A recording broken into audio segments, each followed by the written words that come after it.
माननीय ओबीसी मंत्री अतुल सावे निवेदन। सभापती महोदय, मी आपल्या माध्यमातून सभागृहाचे सर्व सदस्य व महाराष्ट्रातील सर्व दिव्यांग बांधवांना कळविण्यास आनंद होत आहे की महाराष्ट्राचे कर्तृत्ववान व संवेदनशील मुख्यमंत्री आदरणीय देवेंद्रजी फडणवीस साहेब, उपमुख्यमंत्री अजितदादा साहेब, उपमुख्यमंत्री एकनाथ शिंदे साहेब यांच्या सर्वांच्या पुढाकाराने दिव्यांग बांधवांच्या हिताचा एक निर्णय मी त्याचं निवेदन करतो आहे।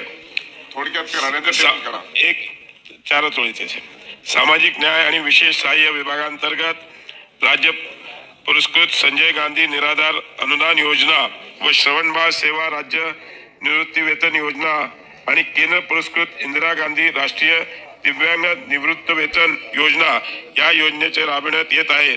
या योजनेअंतर्गत सर्व प्रभागातील दिव्यांग बांधवांना दरमहा 1500 इतके अर्थसहाय्य देण्यात येते। या योजनेअंतर्गत दिव्यांग बांधवांना देण्यात येणाऱ्या अनुदानाच्या रकमेच्या दरमहा ₹1500 वरून ₹2500 ₹2500 असे वाढ करण्यात शासनाने निर्णय घेतलेला आहे। माननीय शिक्षण